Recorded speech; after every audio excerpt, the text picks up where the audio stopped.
삶에 대하여서 말을 합니다. 그리고 그 복음에 합당하게 살아가는 그 생활을 그리스도의 고난에 동참하는 것으로 말을 합니다. 그리고 이어서 그러한 삶을 살아가기 위해서는 반드시 그런 삶을 같이 살아갈 공동체가 필요하다라는 것을 이야기를 합니다. 우리는 공동체를 통하여서 영적으로 성장하며 거룩해져 갑니다.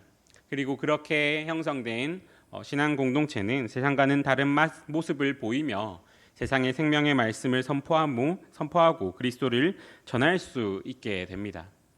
이러한 신앙의 원리들 그리고 그리스도의 복음에 합당하게 살아가는 그 삶의 모습을 먼저 이야기한 바울은 뒤이어서 어떤 두 동역자의 여행 계획을 언급하고 있습니다. 바울은 디모데와 에바브로디도의 여행 계획을 이야기한 후에 그리고 이 두 사람이 어떤 사람인지를 그리고 나와 어떻게 관계하고 있는지를 빌립보 교인들에게 소개함으로써 그리스도의 마음을 품는 것 그리고 그 공동체 안에서 사람과 사람 간의 관계가 어떤 모습이 되어 가야 되는지를 구체적인 예를 통하여서 보여주고 있습니다. 바울은 먼저 디모데를 언급합니다. 디모데는 바울에게 영적인 아들과 같았던 사람으로 빌립보서에서도 바울과 함께 공동 발신자로 이름을 올리고 있습니다. 바울이 빌립보에 처음 복음을 전하러 갔을 때도 디모데는 동행을 해야 했습니다. 그렇기 때문에 빌립보 교인들에게도 디모데는 친숙한 인물이었습니다. 바울은 투옥된 상황에서 이 디모데를 빌립보 교인에게 보냄으로써 그 교회를 알아보고자 하는 지금 그 상황이 어떻게 되어 가고 있는지를 알아보고자 하는 그 소망을 가지고 있다라고 이야기하면서 내가 빌립보 교회를 위하여서 디모데를 보내기를 원한다라고 말합니다. 바울은 디모데를 소개하면서 디모데만큼 교인들의 형편을 염려해주고 잘 돌보아줄 만한 사람이 없다라고 이야기를 합니다. 다른 사람들은 다 자기의 일을 구하지만 디모데는 그렇지 않고 그리스도 예수의 일을 구하였기 때문입니다. 바울이 2장 3절에서 4절에서 묘사했던 자기보다 남을 낮게 여기고 자기의 일만이 아니라 다른 사람의 일을 돌보는 아주 구체적이고 실제적인 예가 바로 디모데다라고 소개를 하는 것입니다. 바울은 이런 예를 가진 사람 그리고 이렇게 살아가는 삶을 너희에게 보여준다라고 이야기하면서 이러한 모습으로 살아갈 것을 이야기합니다. 22절에서 바울은 디모데의 연단을 너희가 아나니라고 말합니다. 연단이란 시험이라는 뜻을 가지고 있는데 디모데가 너희가 아는 것과 같이 그 모든 시험들 이 사람이 어떤 상황 속에서 어떤 행동을 했고 그리고 또 어떤 고난 속에서 어떤 행동을 했고 그로 인하여서 지금 이 사람의 신앙의 모습과 삶의 모습 그리고 그로 인한 너희에게 주는 그 교훈들이 어떠한지를 잘 알고 있지 않냐라고 이야기를 합니다. 그리고 그 아는 것을 너희가 보아라라고 이야기를 하는 것입니다. 그가 어떤 마음을 가지고 있는지 어떻게 살고 있는지를 너희가 알고 있으니 디모데와 함께 내가 디모데를 보내니까 디모데와 같이 너희의 그 그리스도의 복음에 합당한 삶을 살아라라고 이야기를 하는 것입니다.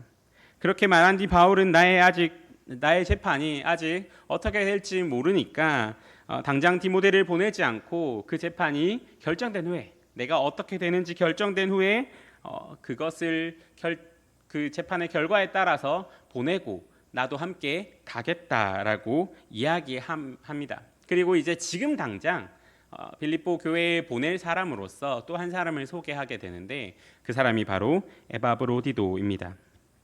에바브로디도는 빌립보 교회가 특별한 일을 맡겨서 바울에게 보낸 사람입니다. 그는 빌립보 교회가 바울에게 보낸 성교 헌금을 배달하였으며 투옥된 바울에게 그 필요한 물품들을 공급하는 사람이었습니다. 그런데 그가 바울에게 와서 사역하던 중에 병에 걸려서 거의 죽을 뻔하였습니다. 그런데 그 죽어가는 가운데서 에바브로디도는 자신의 병 때문이 아니라 자신이 병들었음 그리고 자신이 병들어서 죽어감을 빌립보 교회가 들었다는 사실 때문에 근심합니다. 그래서 바울은 에바브로디도가 돌아갈 수 있을 정도로 회복하였을 때 빌립보로 돌려보내서 빌립보 교인들을 안심시키고 또 빌립보 교인들에 대한 빌립보 교인이 에바브로디도에 대한 그 근심을 덜어주려고 하였습니다. 그리고 이제 에바브로디도를 빌립보 교회에게 돌려보내주면서 빌립보 교인들에게 에바브로디도를 기쁜 마음으로 영접하라라고 말을 합니다. 왜냐하면 그가 그리스도의 일에 자기 목숨을 아끼지 않았기 때문입니다.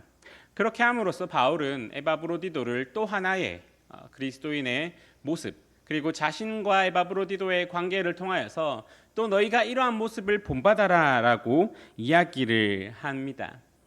그것을 25절에서 잘 나오게 됩니다. 25절의 말씀입니다. 그러나 에바브로디도를 너희에게 보내는 것이 필요한 줄로 생각하노니 그는 나의 형제요 함께 수고하고 함께 군사된 자요 너희 사자로 내가 쓸 것을 돕는 자라. 아멘. 바울은 이렇게 에바브로디도를 보내주면서 그를 세워줍니다. 빌립보 교회가 바울에게 어떤 도움을 주고자 보낸 자였지만은 바울은 다시 그를 빌립보 교회로 돌려보내주면서 혹시나 돌려보내준 가운데 혹시 누군가가 교회가 준 사명을 왜 망각하고 다시 돌아오느냐라고 이야기할까봐 에바브로디도와 자신과의 관계, 그리고 에바브로디도를 소개함에서 그를 높여주고 있는 것입니다. 그리고 어떤 신앙인의 본으로서 돌려보내줌으로써 너희가 이 에바브로디도의 이 모습을 본받아라라고 이야기를 하는 것입니다. 에바브로디도에 대한 이러한 소개는 그리스도인들이 어때야 하는가에 대한 바울의 표현에서 잘 드러납니다. 바울은 에바브로디도를 소개하면서 이러한 모습이 참 그리스도인이다.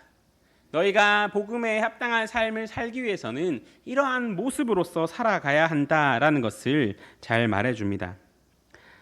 첫 번째로 바울은 에바브로디도를 형제라고 부릅니다.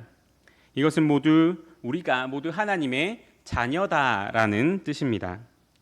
우리는 다른 외부의 관심사나 아니면 개인적인 취향에 의해서 모인 존재가 아니라는 것입니다. 우리는 그 전에 하나님의 자녀라는 존재로 모여서 형제 자매된 사람들입니다. 그렇게 우리가 한 가족, 한 형제 자매다라고 부를 때에 그저 기계적으로 형제, 기계적으로 자매 이렇게 부를 것이 아니라 진짜 형제의 사랑이 그 행동 속에 나타나야 된다라는 것을 의미합니다. 가족관계는 호칭이 아니라 행동으로 나타납니다. 본문이 그것을 잘 보여줍니다. 지금 바울이 디모데를 향한, 그리고 바울이 에바브로디도를 향한, 그리고 에바브로디도가 빌립보 교회를 향한, 그리고 그 빌립보 교회가 바울을 향한 그 서로의 사랑과 염려함이 지금 빌립보서에서 잘 나타나고 있습니다.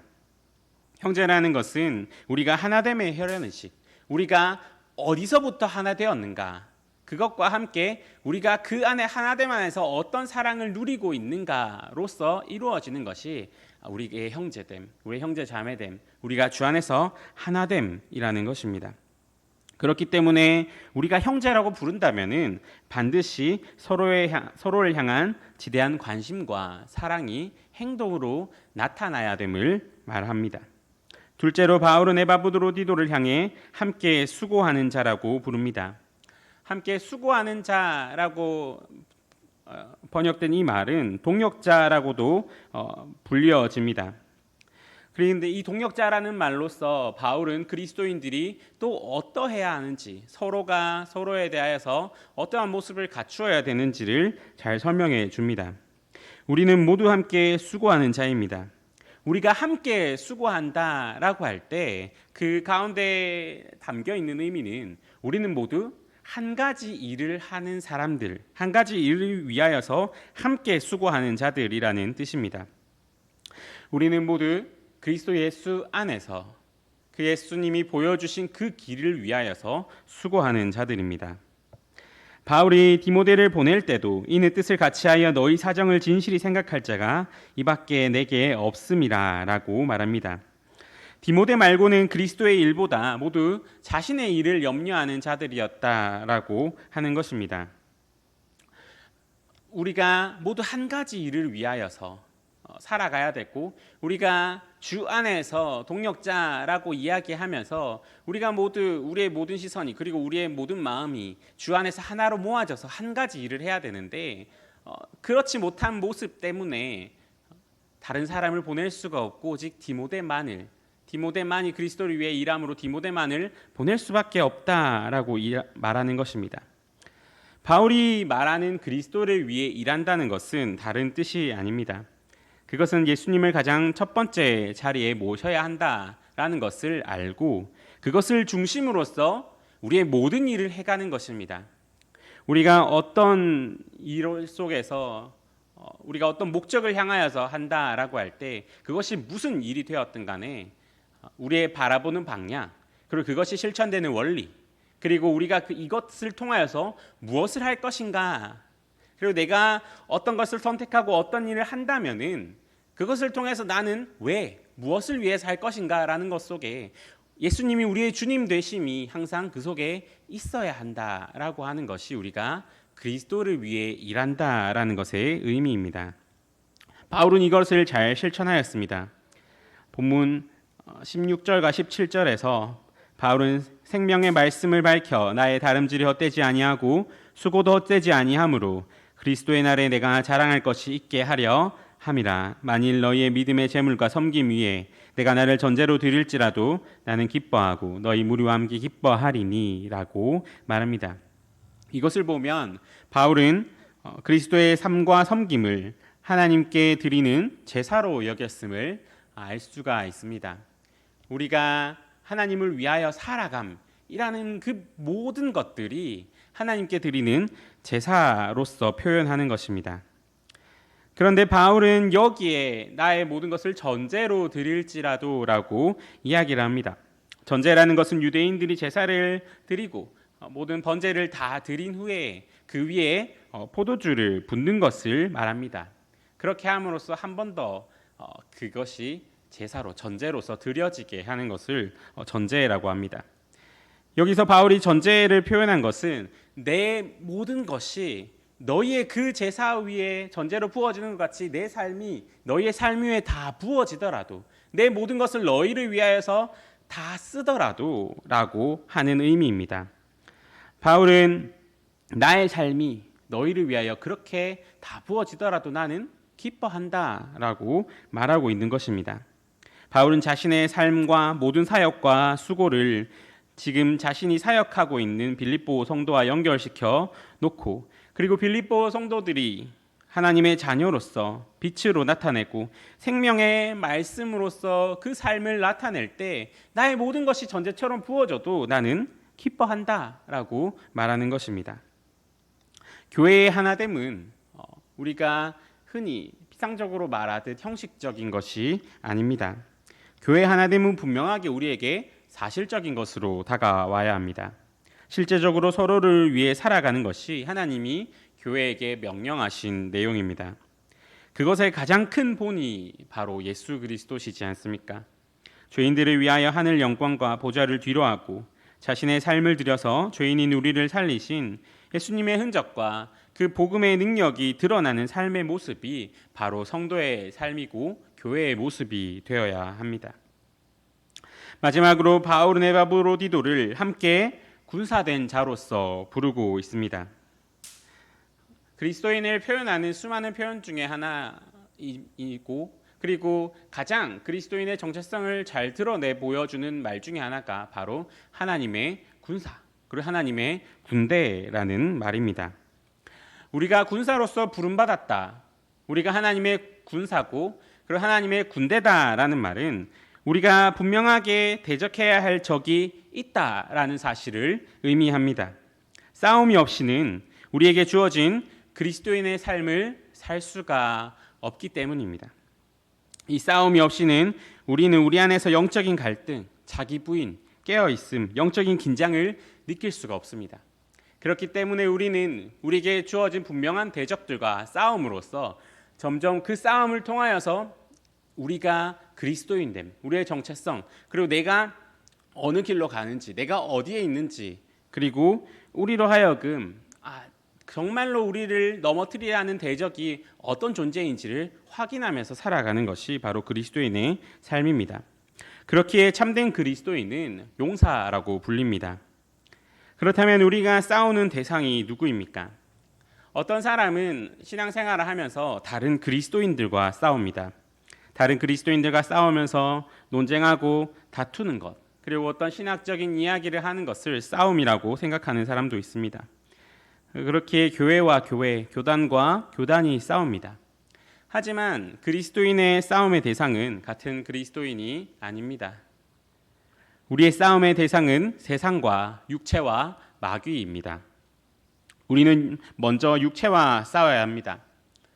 우리의 안에는 여전히 죄악된 본성이 남아 있어서 계속해서 악으로 가는 습성이 있습니다.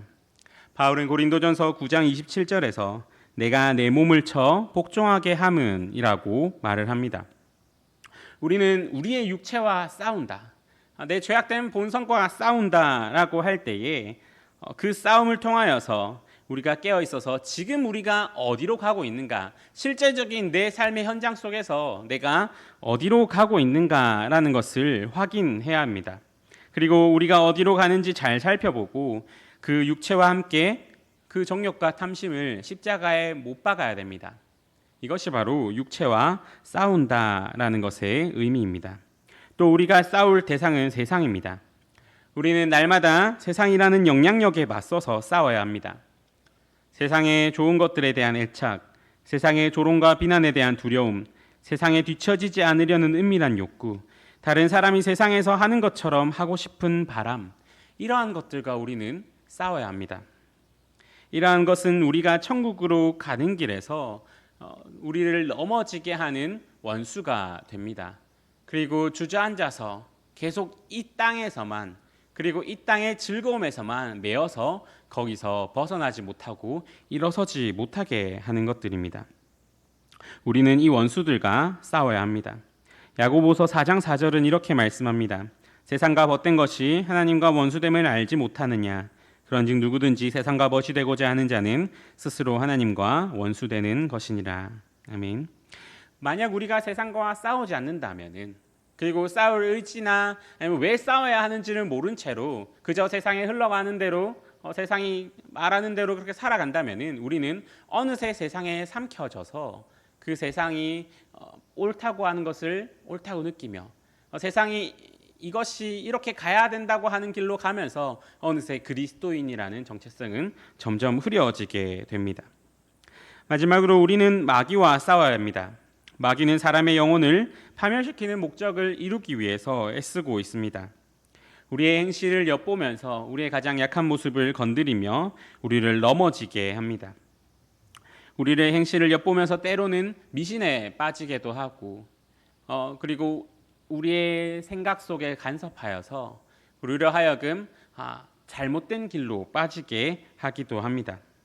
성경은 이 마귀와 계속해서 싸울 것을 요구합니다.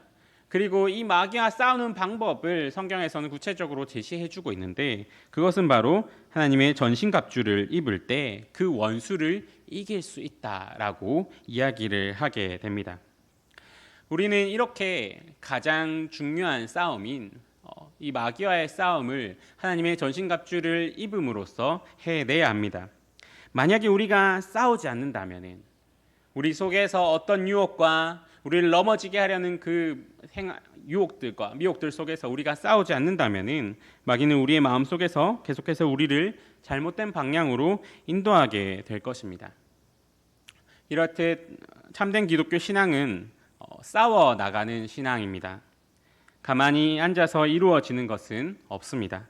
그리고 그 싸움을 위하여서 하나님은 우리를 군대로 부르시게 됩니다.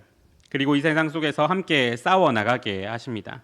그리고 그 군대의 대장 되시는 예수님이 최후 승리를 보장해 주시는 것이 바로 우리의 싸움입니다.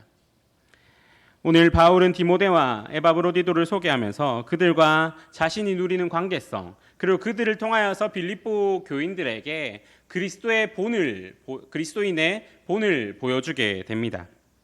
그리고 그 과정 속에서 그 보여지는 관계들 속에서 자신과 디모데 그리고 자신과 에바브로디도가 함께 나누어지는 관계성을 통하여서 이것이 실제적인 그리스도인과의 교제, 그리스도인의 관계다라는 것을 보여줍니다. 그리고 관계를 보여준 그들을 빌립보 교회에게 보냄으로써 이제 너희도 이 같은 관계성, 그리고 이 같은 정체성 속에서 살아라라고 이야기를 합니다. 그 관계성과 정체성은 바울이 빌립보 교회에 보낼 것일 뿐만 아니라 지금 현재를 살고 있는 우리에게 보내는 것이기도 합니다. 바울과 빌립보 교회 그리고 디모데와 에바브로디도가 보여주는 그 관계와 그 정체성을 우리도 맛보고 누려야 합니다. 우리가 만약에 그런 것들을 맛보고 누리지 못한다면은 우리는 우리의 신앙이 주는 유익을 반 정도는 잃어버리고 사는 것이 돼버립니다. 예수님의 사랑을 받아서 그 사랑으로 서로를 세워주며 한 형제요 동역자요 함께 군사된 자로서 우리는 주 안에서 하나로 세워져 나가야 합니다. 바울이 감옥에 갇힌 상황에서 그리고 자신의 마지막일 수도 있는 자신의 재판 결과에 따라서 죽을 수도 있는 가운데서 마지막으로 빌립보 교회에게 보내주고자 하였던 그리스도인들은 이런 모습이다. 그리스도인들과의 관계는 이런 관계성을 가지고 있다라는 것, 그리고 그것을 디모데와 에바브로디도를 통해서 보여준 그것이 우리에게도 있어야 합니다. 세상이 깜짝 놀랄 만한 일을 해야지 하나님의 영광이 되는 것이 아닙니다.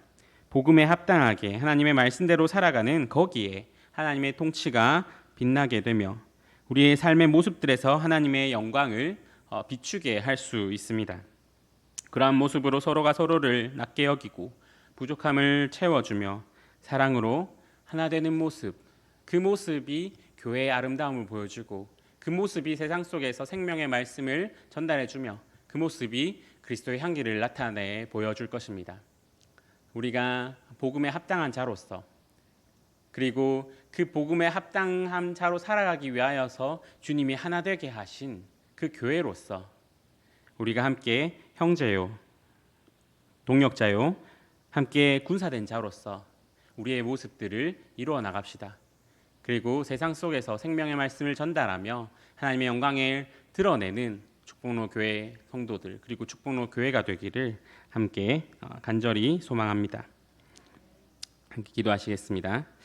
사랑의 하나님 아버지, 오늘도 주님의 사랑 안에 거하다 이 자리에 나와 말씀 듣게 해주심에 감사드립니다. 언제나 우리가 주님의 복음에 합당한 자로 살아가길 원하오니 주님 우리를 인도하여 주시고 주님 우리를 붙들어 주시옵소서. 주님 우리가 살아갈 때에 우리의 연약한 모습들을 봅니다. 연약한 모습 가운데서 우리를 넘어뜨리려고 하는 모습들도 많이 보게 됩니다. 주님 항상 그것에 우리가 넘어지는 모습들도 보게 됩니다.